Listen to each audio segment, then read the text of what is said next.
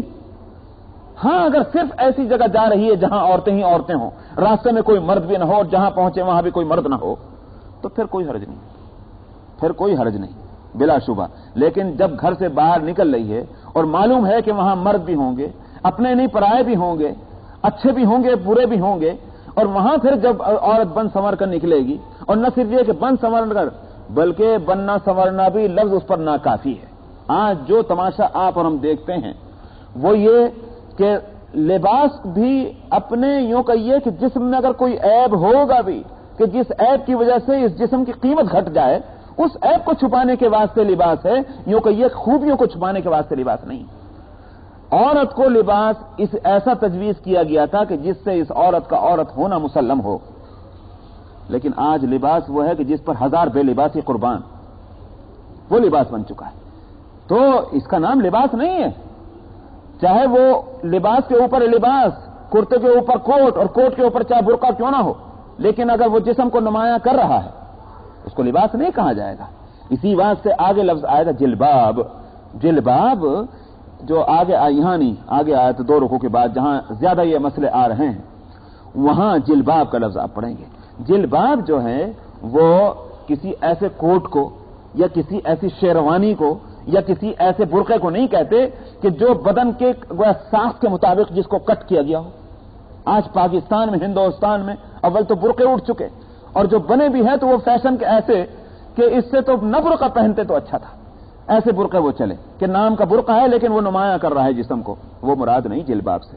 جلباب کہتے ہیں ڈھیلے ڈھالے ایسی چیز کو کہ جو چادر یہ چادر کے جیسی ہو، کہ جو بدن کے اس کو اتار اور چڑھاؤ کو پورے طور پر اس طرح سے ڈھانک لے کہ یوں پتہ نہ چلے کہ کہاں اس کا پیٹ ہے اور کہاں سینہ ہے اور کہاں ہاتھ ہے اور کہاں کندھا ہے. یہ ہے اس سے مراد. تو بہرحال یہ کہ ہم لوگوں کے سمجھ میں نہیں آتا، اس زمانے میں یہ مسائل سمجھ میں نہیں آتے. یہیں اسی جگہ میں جب مجھے ناگواری اگر ہوتی ہے جس کو آپ محسوس کر رہے ہیں تو میں بے قصور ہوں، معاف کیجیے گا. بے قصور اس واسطے ہوں کہ یہ قرآن میرے سامنے ہے. اب میں اس کو دیکھوں یا میں آپ کی بات کو دیکھوں اور میں اپنی بات کو دیکھوں، جو اسلام کے مراکز ہیں جب وہاں قرآن کے خلاف کوئی بات کہی جائے گی تو پھر کیا گزرے ہمارے اوپر. یہیں یہ بات کہی گئی ہے کہ اس سرزمین میں 40% سے زیادہ عورتوں کی آبادی، 60% یہ کہا گیا، اور 60% پاپولیشن جو ہے اس کو ناکارہ قرار دے دیا جائے، معاشرے میں اس کا کوئی مقام نہ ہو اور معاشرے میں اس کی کوئی رسپانسبلٹی نہ ہو. اس کو اسلام میں ایسی بات کہی گئی ہوگی، ہم اس کو تسلیم نہیں کرتے. سبحان اللہ. اسی کو میں کہتا ہوں کہ اسلام کی ترجمانی آج کن لوگوں کے ہاتھوں میں آ چکی ہے.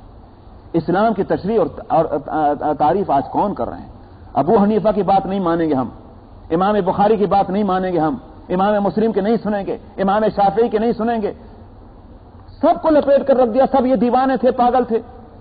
لیکن یاد رکھیے وہی دیوانے اور پاگل جو ہیں یہ قرآن اور حدیث کے سلسلے میں معتبر ہیں.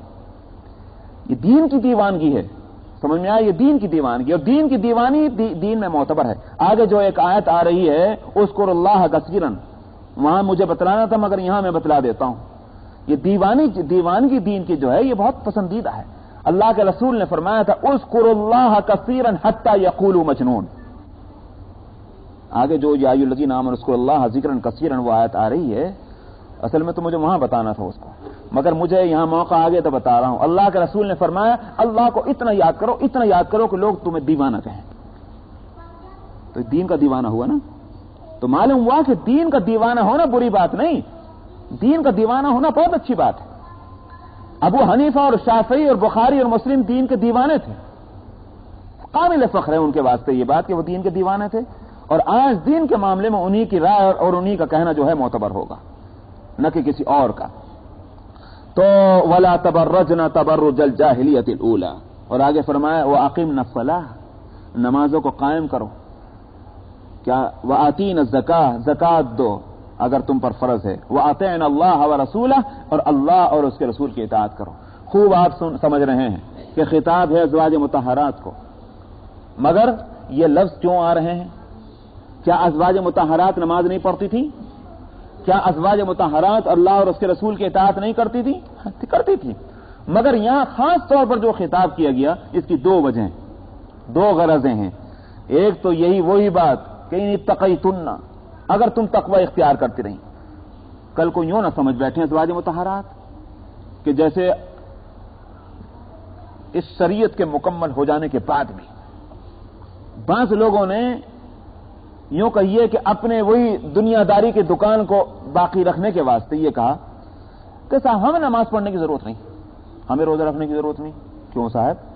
اس واسطے کہ یہ عوام کی نماز ہے، عوام کی عبادت ہے، ہم لوگ بہت اونچے ہو چکے ہیں، ڈائریکٹ کنیکشن ہمارا اللہ سے قائم ہو چکا ہے۔ یہ بات کہی گئی